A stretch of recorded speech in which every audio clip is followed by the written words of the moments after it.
Well, thanks very much for the introduction, David, and it's nice to be with you all. Many names that I can see on the screen here that I don't know. So perhaps maybe the first time you've heard me before. And I suppose again, if we were in somewhere we could meet together, it would be nice to meet you in person. I'd like to turn tonight to the book of Deuteronomy. And I'd like to read a few verses, first of all, please, from chapter 4. Deuteronomy and chapter 4. And just by way of setting, as you're turning to that, you might remember that the book of Deuteronomy was really Moses' final words to the nation. They were in the Plains of Moab, which, if you know the geography, is down in a valley just where the Jordan River would meet with the northern end of the Dead Sea. So it's about 400 meters below sea level. I think it's about the lowest point in the world, as far as I know. And on the western side, you would have the mountain ranges that would go up to Jerusalem. And on the eastern side, then you would have the hills that would run up in Moab, where eventually Moses would be buried in Mount Nebo. And so these are Moses' last words. And he has before him a generation, most of which were born in the wilderness in the 40 years of wandering. Many of them then were all young people. In fact, you wouldn't have found anybody over the age of 60 probably amongst the company. The previous two generations had all died in the wilderness. So Moses then is going to be delivering his final sermon, his last words to a rising generation. It was a generation upon whom so much rested.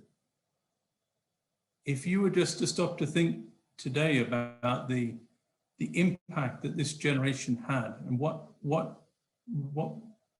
we now have that relied upon them, they were going over to establish the land of Israel as we know it. They were going into a world that was hostile against everything to do with God. They were going into a world that had a view of polytheism, and they were going to have to take the banner and raise a stand for truth in the one true God, the living God, Jehovah. If they had failed as their forefathers had failed, and humanly speaking, they'd all perished, then there would have been no continuance of the truth of the one true God. The world today owes this generation a great deal of gratitude. And when you get to heaven, if you've finished managing to talk to Paul and to Peter and to John and to whoever else you'd like to speak to, maybe if you could find one of these young people that stood on the plains of Moab this day and listened to Moses preaching, take them by the hand and shake them and tell them how grateful you are. In the face of such opposition, they went over the Jordan and they believed God and they set down roots and they established faith in the one true living God. So I want tonight just to think about some of Moses's words to the nation. In particular, just the early chapters, really looking from chapter 4 to chapter 11 of Deuteronomy. And so I'm going to pick out just a few things to read from. So let's begin then in chapter 4. And we'll start reading at verse 5. He says, "Behold, I have taught you statutes and judgments, even as the Lord my God commanded me, that ye should do so in the land, whether ye go to possess it. Keep therefore and do them. For this is your wisdom and your understanding in the sight of the nations, which shall hear all these statutes and say, surely this great nation is a wise and understanding people. For what nation is there so great, who hath God so nigh unto them, as the Lord our God is in all things that we call upon him for? For what nation is there so great, that hath statutes and judgments so righteous as all this law which I have set before you this day. Only take heed to thyself, and keep thy soul diligently, lest thou forget the things which thine eyes have seen, unless they depart from thy heart all the days of thy life. But teach them thy sons and thy sons' sons, especially the day that thou stoodest before the Lord thy God in Horeb, when the Lord said unto me, gather me the people together, and I will make them hear my words. Now come down towards the end of the chapter, and verse 32, for ask now of the days that are past, which were before thee, since the day that God created man upon the earth, and ask from the one side of heaven unto the other, whether there hath been any such thing as this great thing is, or hath been heard like it. Did ever people hear the voice of God speaking out of the midst of the fire, as thou hast heard, and live? Or hath God essayed to go and take him a nation from the midst of another nation, by temptations, by signs, and by wonders, and by war, and by a mighty hand, and by a stretched out arm, and by great terrors, according to all that the Lord your God did for you in Egypt before your eyes? Unto thee it was showed, that thou mightest know that the Lord, he is God, there is none else beside him. I'll come down over to chapter 6 and verse 3. Hear therefore, O Israel, and observe to do it, that it may be well with thee, that ye may increase mightily, as the Lord God of thy fathers hath promised thee, in the land that floweth with milk and honey. Hear, O Israel, the Lord our God is one Lord, and thou shalt love the Lord thy God with all thine heart, and with all thy soul, and with all thy might. And these words which I command thee this day shall be in thine heart, and thou shalt teach them diligently unto thy children, and shalt talk of them with them, when thou sittest in thine house, and when thou walkest by the way, and when thou liest down, and when thou risest up, and thou shalt bind them for a sign upon thine hand, and they shall be as frontlets between thine eyes. Thou shalt write them upon the posts of thy house and on thy gates. And it shall be, when the Lord thy God shall have brought thee into the land which he sware unto thy fathers, to Abraham, to Isaac, to Jacob, to give thee great and goodly cities which thou buildest not, and houses full of all good things which thou fillest not, and wells which thou diggest not, vineyards and olive trees which thou plantest not. When thou shalt have eaten and be full, then beware lest thou forget the Lord, which brought thee forth out of the land of Egypt, from the house of bondage. Now over then, just in closing into chapter 11 and verse 26. Behold, I have set before you this day a blessing and a curse. A blessing if you obey the commandments of the Lord your God, which I command you this day, and a curse if you will not obey the commandments of the Lord your God, but turn aside out of the way which I command you this day, to go after other gods which ye have not known. And we trust the Lord will bless the reading of his word to us, and other verses, no doubt, that we'll refer to. One of the reasons that I had of studying the book of Deuteronomy recently, it was a question that was asked by one of the young folk in our Bible class. We were asking them for questions that they might like answers for. And one of the questions was a question perhaps that had been at the back of my mind, and perhaps at the back of your mind. And that was just simply this: why does the God of the Old Testament seem so different to the God of the New Testament? And the question was really based on some of the events that take place when God sends the children of Israel into the promised land, and they have to destroy the Canaanites and so on. And it seems somewhat contrary at times to the vision that we have of the God of the New Testament. And then likewise also perhaps some of the curses that are even in this book of Deuteronomy for those that disobey the law. And it seems a rather harsh part of the Bible. And I suppose I had had somewhat of a poor misrepresentation of Deuteronomy in particular. The title Deuteronomy just means the law repeated. And I must confess to you that that hardly filled my heart with a sense of a warmth and a desire to go and study it. The law repeated. But I thought it was hard enough in the first time round in Exodus, and some of it repeated in Numbers. But then to have a whole book that was all about the law, I thought, well, there's hardly much really very relevant to me. Here I am under the new covenant with all of its blessings, not under law, but under grace, and hardly thinking in my mind that there was much really for me in the book of Deuteronomy. But that was to misrepresent the book entirely. The other misrepresentation I think there is of Deuteronomy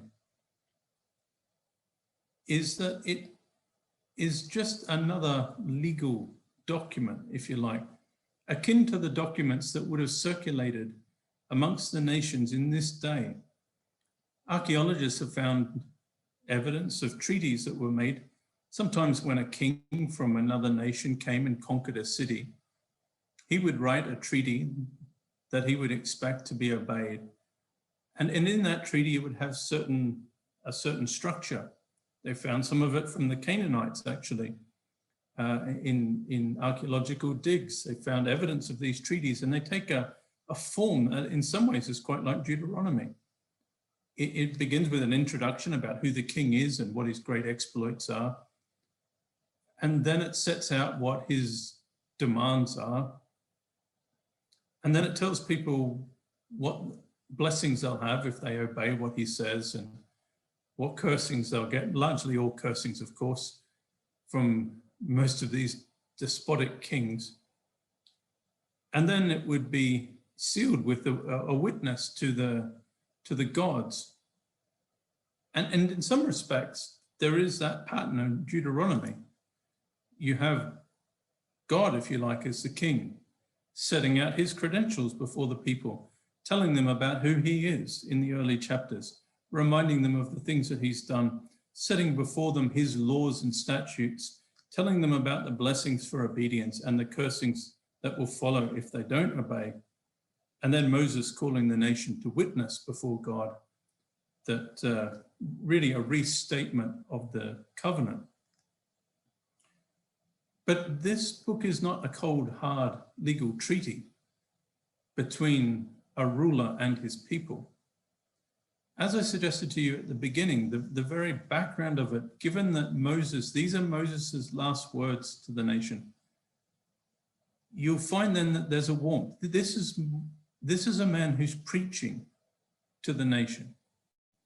It will be a restatement of the covenant, and it will call upon the people to pledge their allegiance to God, to acknowledge the rights of God and the terms of the covenant at the end of the book.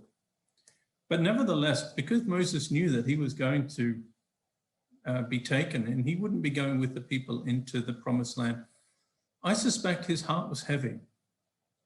And if you and I stop for a moment just to ask ourselves the question, if we knew that we only had one last opportunity to speak to people, maybe to a younger generation, what would we say?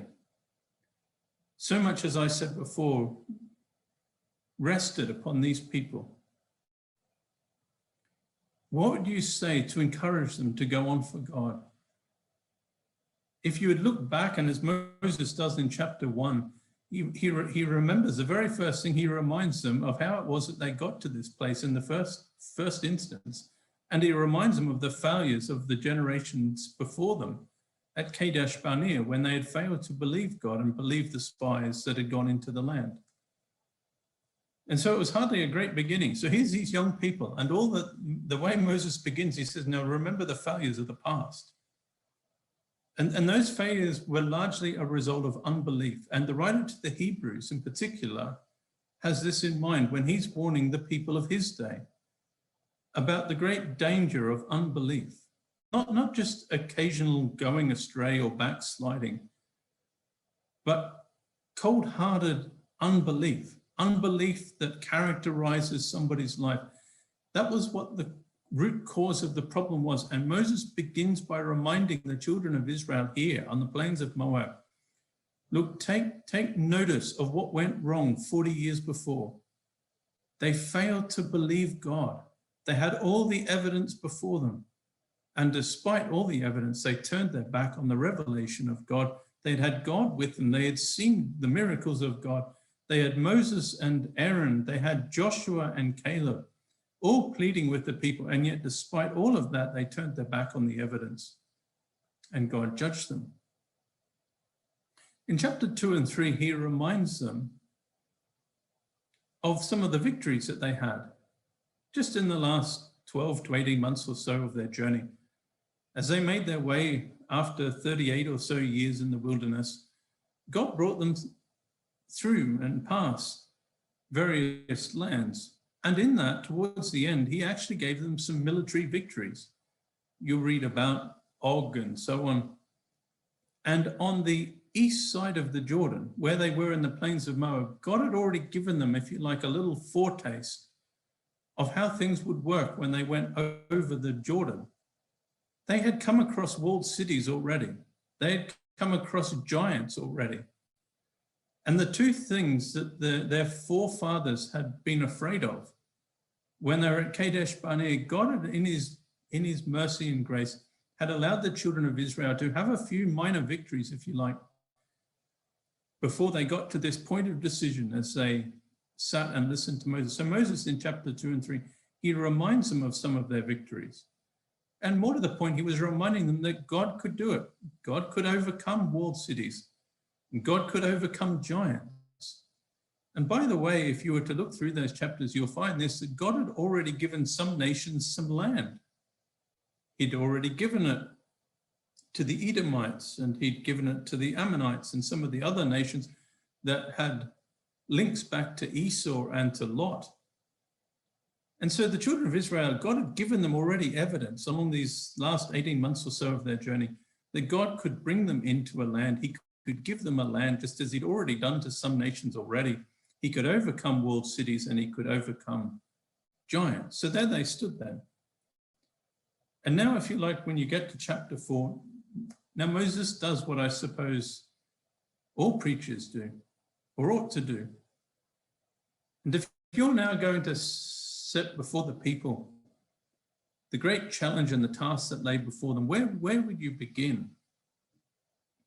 And in chapter 4, Moses begins by telling them about the character of God. And this is why I suggest to you, this is not just a cold legal treaty. This is what we might call the first example of expository preaching.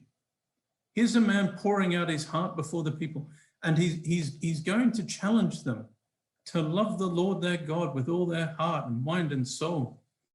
He's going to plead with them to obey the commandments. But before he gets to that, he tells them about the character of God. Mind you, Moses wouldn't be the last, of course, to follow that pattern. You know very well, no doubt, when you come to the New Testament, Paul follows a very similar pattern. In fact, one wonders whether Paul followed the example of Moses here. You take a book like Ephesians, for example, and in those opening chapters, before Paul ever gets to telling the Ephesian believers that they needed to walk and how to live and how to overcome temptation and all about the wiles of the devil and so on, and about the armor of God. Before he does any of that, in those opening few chapters, he tells them about God and about the Lord. And he brings doctrine before them, if you like. He puts within their mind a sense of the greatness of God. And then he says, now, therefore, because God has done this, and because God is who he is, and because the Lord has done all of these things, and so on, in chapters 1, 2, and 3 of Ephesians, he then says in chapter 4, therefore. Now, Moses is going to do the same thing. And this is actually, it's a wonderful book. And it was much to my own shame that I knew so little about Deuteronomy. But it stands quite different to the first 4 books for this reason. In the first 4 books that we call the first of Moses, you have Genesis, Exodus, Leviticus, Numbers, that they are primarily history or a historical narrative. They're going through the lives of people.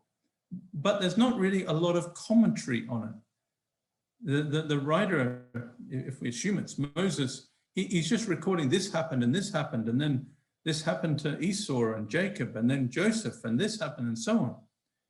But when you get to Deuteronomy, it's quite different. It's really preaching at its core. And what Moses is doing, he's going to do in chapter 4 is this. He's going to remind the people of the God that they serve. Now, I want to just briefly mention one or two things from this chapter. For this reason, Moses obviously had in mind, and he knew that when the children of Israel got over the Jordan and into the land, there would be innumerable temptations and trials that they would face that they had never faced before. If you were to stop and think about these people, mostly all young people, they had spent their lives being nomads in the desert. They had only ever eaten manna and quails and had water provided for them. They'd been shepherded, they'd wandered around. They had never set up any businesses. They had never farmed. They had never enjoyed the land as God had intended for them when they get over into the promised land. They had never really had to settle down and mix amongst other nations that had different worldviews. They'd just been nomads. But now they were going to have to go into the land and face a world that was highly sophisticated in those days. In fact, again, you might be interested to look at some of the archaeological information that's arisen from this period of time. Appears that there were quite sophisticated trade routes that linked right the way up Palestine or Israel, all the way up, and in fact, all the way up into Europe. And in fact, they think that there's even evidence that trade went as far as Norway. And it went down to the northern part of Africa, and it went all the way across to Afghanistan. They were all looking for tin to be able to make brass, and then other nations had weapons and so on that they sold and traded. So these weren't just savages. These were a sophisticated nation. And the children of Israel now had been sheltered, largely speaking, from all of that. And they were going to be placed in a hostile world. And Moses knows the temptations. Now, I take it that he likely leant back on his own experience. He'd grown up, as you know, in Egypt, in the palace. And he knew what some of those temptations were like and what it was like to have money and to be wealthy.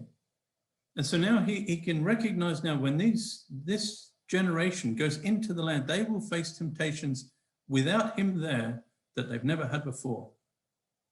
And so he begins then by telling them, reminding them about the uniqueness of God. That is really the message of chapter 4. In fact, I've counted about 10 characteristics or attributes of God that Moses brings out. You could have a whole sermon just on the 10 attributes. I want to pick out just a couple. And in chapter 4, verse 6, he's talking now about the statutes and the law. And he says, keep therefore and do them. For this is your wisdom and your understanding in the sight of the nations, which shall hear all these statutes and say, surely this great nation is a wise and understanding people. What Moses is really saying is this to the children of Israel: when you get over into the land, don't be ashamed of the law. He says, this is your wisdom and your understanding in the sight of the nations. In other words, when the nations watch the way you go about life and the way you treat your servants and the way you treat the land and the way you treat your animals and the way you don't appeal to gods and you don't offer child sacrifices and all of these things, you're going to stand out. You're going to be entirely different from the nations around you. And this is your wisdom and your understanding in the sight of the nations. In other words, they're going to ask you, and they're going to wonder in their mind, where did this wisdom come from? This law that they have, it's so different. It elevates man. It raises, if you like, the level of mankind. God made man in his image, and the law was all about protecting the dignity of man. You think of some of those laws: thou shalt not commit adultery, the protection of wives and of husbands, no coveting, no murder, no lying, and so on. God had a high standard of human life. And the law was exemplary in its declaration, if you like, to people, that God expected man to treat man with the dignity because man was made in the image of God. I stop now because I think this has relevance to us today, very much so. I think we're living in a world where the dignity of humanity, the dignity of man and woman, as God made man and woman, has been entirely lost. I was just thinking the other day of, there's been however many now cases of deaths, maybe getting towards 100,000 or so of deaths from COVID in 12 months. And yet every year in this country, 200,000 unborn babies are murdered every year. And the world doesn't stop. It's not on the news. You're not all working from home. God protected the dignity of humanity, and he's saying to these people, when you go into the land, don't be ashamed of the law of God, and neither should we be. It's a difficult world, and for those that are older, I say kindly, pray for young people. When they go into the workplace, they have to stand now in direct opposition to a worldview that has brought man down to the level of an animal. And really what we're saying is this: God made man special, and he made man up in his own image, and he upholds that. But then he reminds them then in verse 7 of something else, and he says, for what nation is there so great, who hath God so nigh unto them, as the Lord our God is in all things that we call upon him for? And what nation is there so great, that hath statutes and judgments so righteous as all this law, which I've set before you this day? God, Moses here in chapter 4, reminds the people of what happened on Mount Sinai. And he's trying to bring out now the uniqueness of the character of God, as opposed to polytheism that raged all around them. And the stark contrast was this: in all of those polytheistic religions of all the different Canaanite lands and nations and so on, there was one thing that was common about them all, was this: that whoever they named their gods, their pantheon of gods, they were all remote. They had no interest in the people. The people never knew what was in the mind of these gods. They could at best placate them. And sometimes they tried to do that through the means of child sacrifice. But also you remember in the days of Elijah, there was a good example of that at Mount Carmel, when the prophets of Baal, 450 of them, Elijah kind of goaded them to cry a bit louder, because Baal mustn't hear you, or he must be on a journey, or he must be doing some other business, and he's not interested. And you need to try to placate him to get him to hear you. What Moses sets before them here in the beginning of chapter 4 is the uniqueness of God. He says, what nation is there so great, who hath God so nigh unto them? And what nation is there so great, who hath statutes and judgments so righteous? Moses says, do you not remember what took place on Mount Sinai? It was an incredible thing. The transcendent Lord came down and he spoke, and he revealed his heart and mind to the people. And he drew near and he came right down. This is not some remote God uninterested in the affairs of the people. Moses says, what nation is there amongst all the nations of the world that has a God who has come so near? And we, of course, could extend that into New Testament language. And just to think for a little bit about how near God came. When he came in the person of his son, and he came down to Bethlehem's manger, how near he came. What people are there in all the world that has a God who has come so near? But not only that he came near to speak to them, listen to what Moses says at the end of verse 7. He says, who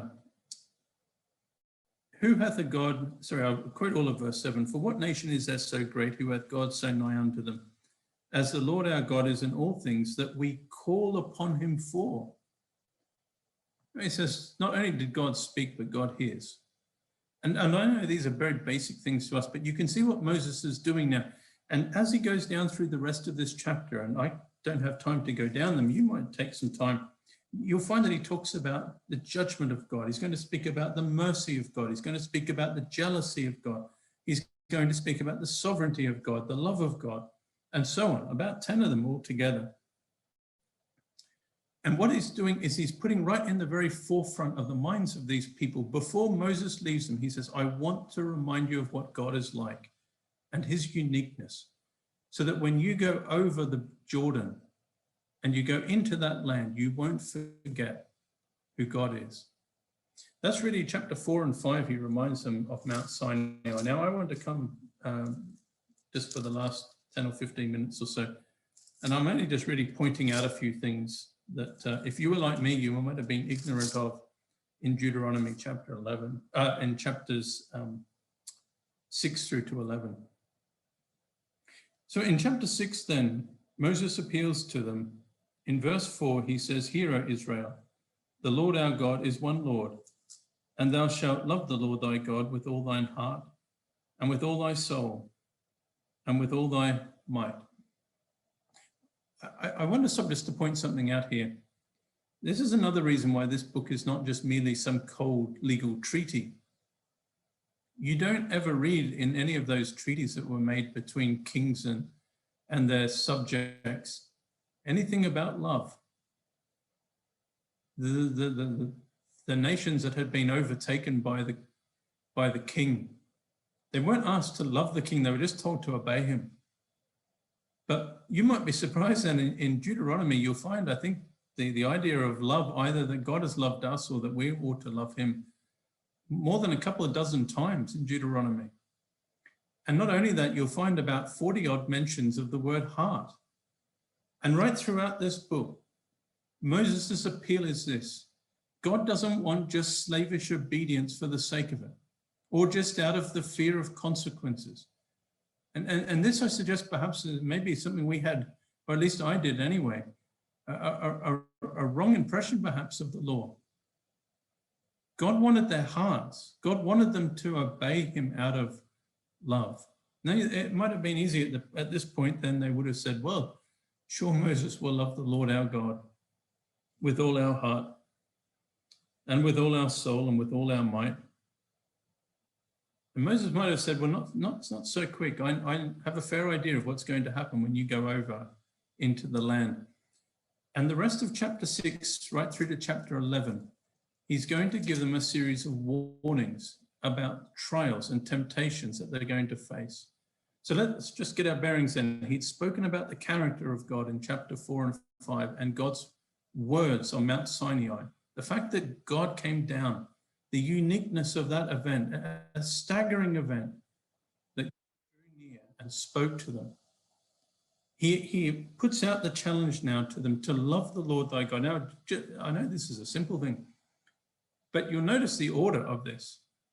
He didn't tell them to love somebody that they didn't know about first. He told them who God was in chapter 4 and 5. And then he says to them, love the Lord thy God.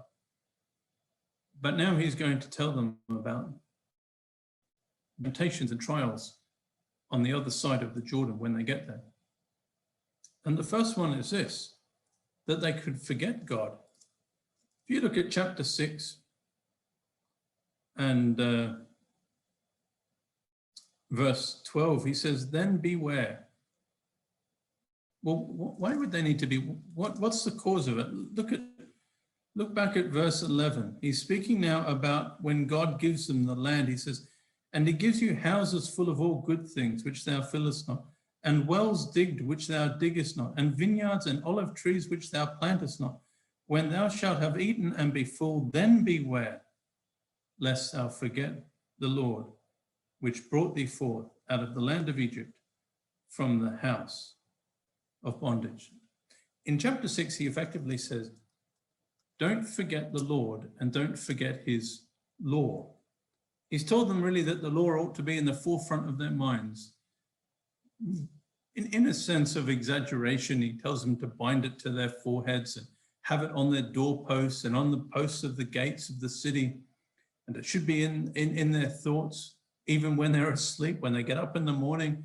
Every moment of the day, he says, have the law of God in your heart, that you might not forget the Lord when you come into them. You see, the temptation is a strange thing. We're going to see this throughout these chapters, that actually the blessings of God could themselves be the thing that actually causes them to forget the Lord. In other words, when they get into the land, they don't have to go out and collect manna anymore and all of those things. And they have all of these wells that have been digged, and they've got milk and honey, and they've got all their livestock, and they've got all of these things. He says the great danger is that you forget the God who gave it to you in the first place. Would that not resonate even within our own hearts tonight? That sometimes with all of the blessings that God has given us, how easy it is just to forget the Lord, our God. That was the first warning in chapter 6. In chapter 7, though, it's more now about the enemies and the dangers of the people, the Canaanites, when they get over the land. I want you just to pick up a couple of them. The first concern that he had is that of compromise with the Canaanites. And this is the reason why he tells them to show no mercy to them. Look at verse 2. When the Lord thy God shall deliver them before thee, thou shalt smite them and utterly destroy them. Thou shalt make no covenant with them, nor show mercy unto them. Neither shalt thou make marriages with them. Thy daughter thou shalt not give unto his son, nor his daughter thou shalt take unto thy son.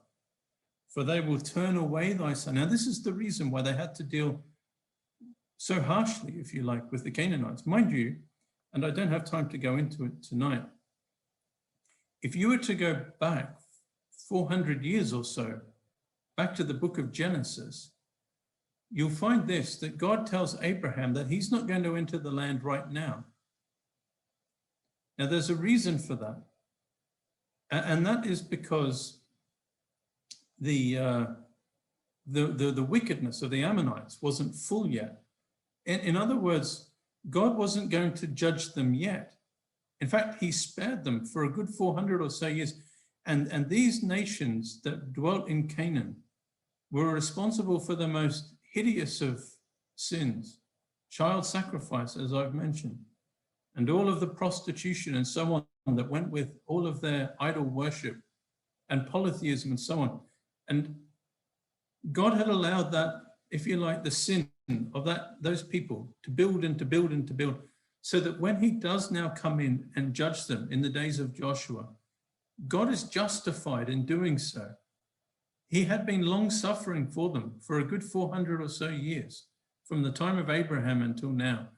But now he says, Moses says to the children of Israel, when you go over, don't compromise with them.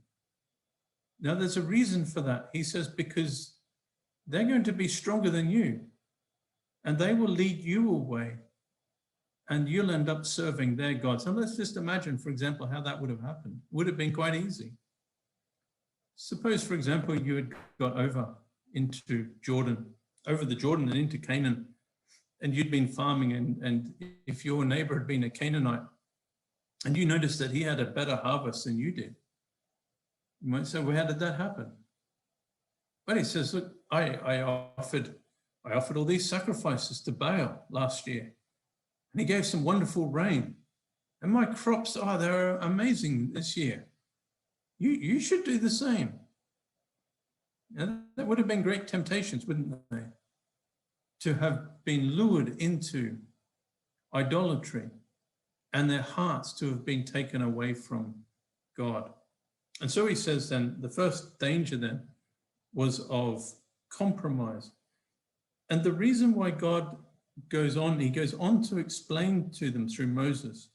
Look at verse 8. For thou art a holy people unto the Lord thy God.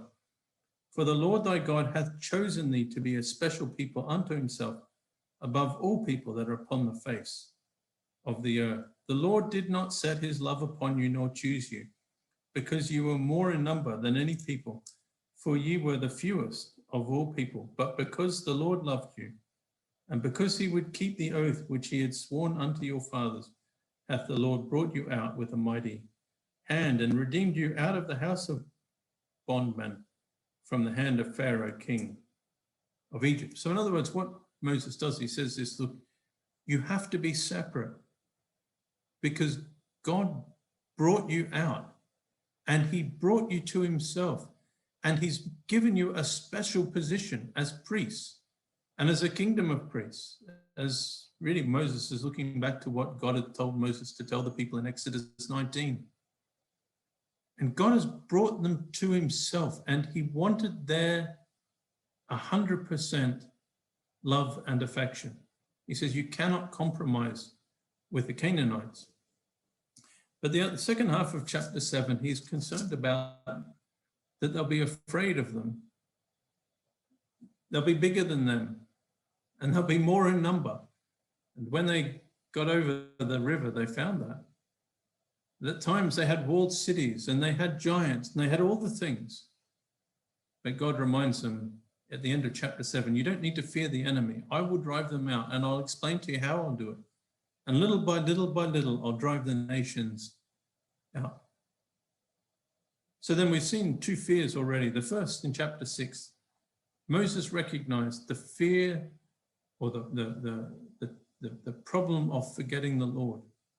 The second one was this, that they would compromise with the Canaanites.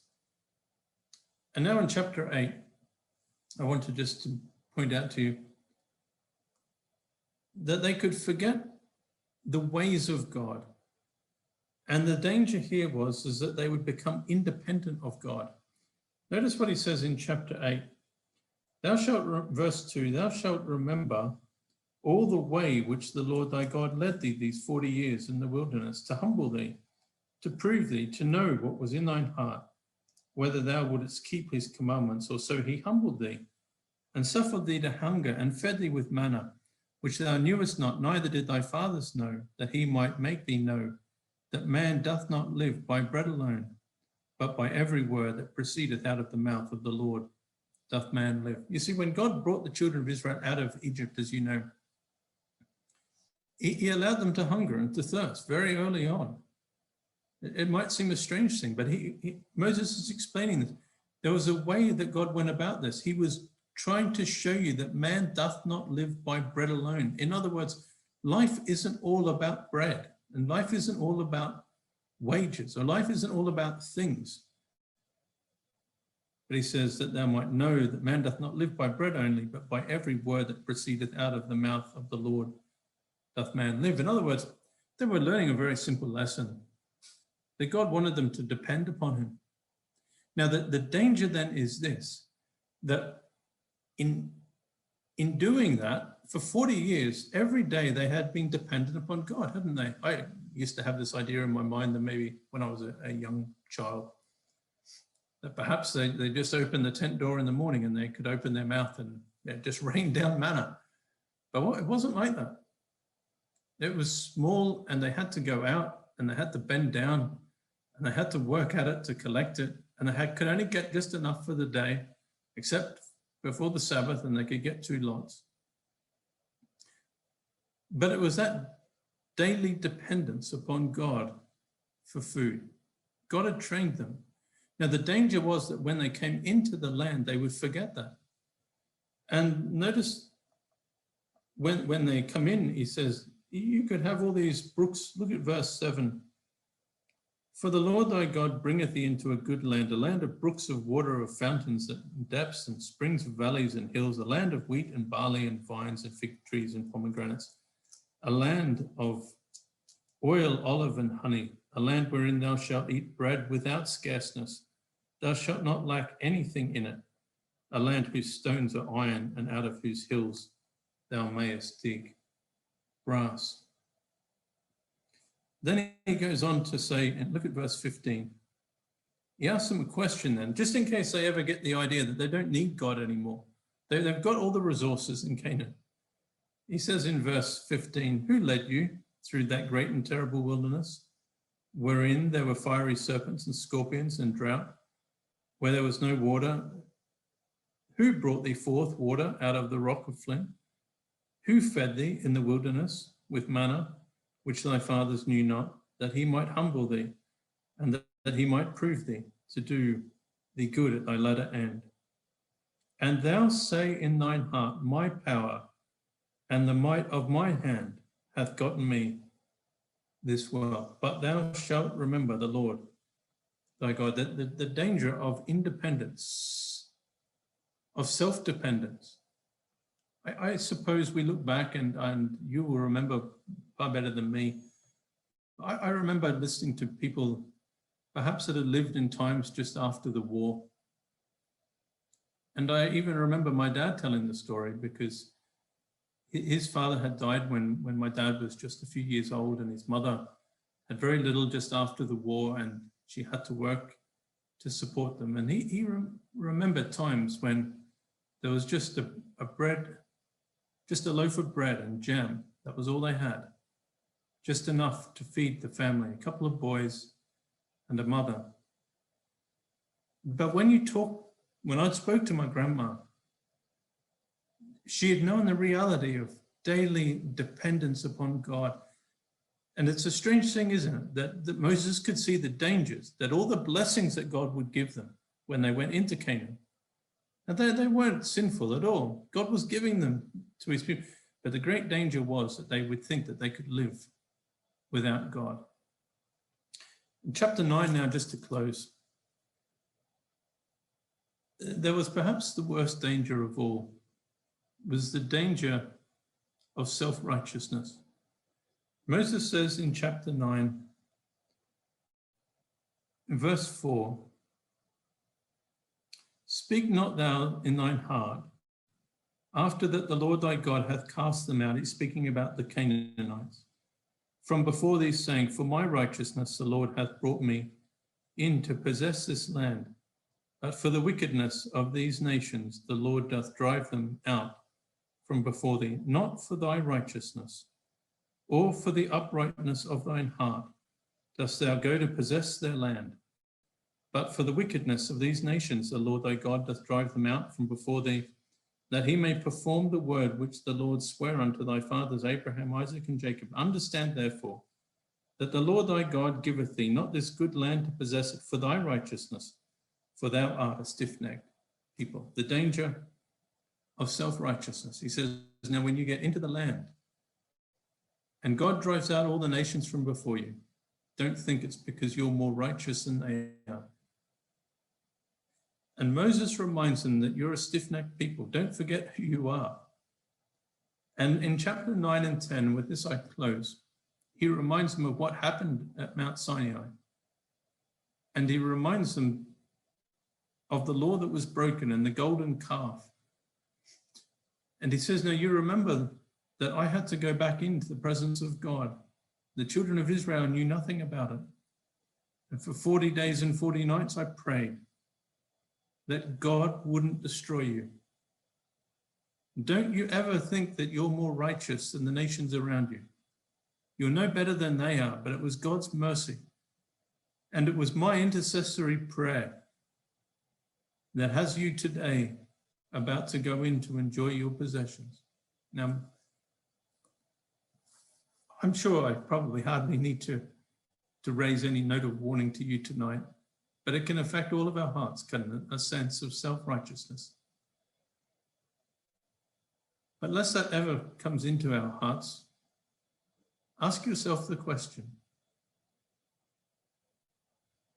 why does God persevere with me? Is it for my righteousness or my uprightness?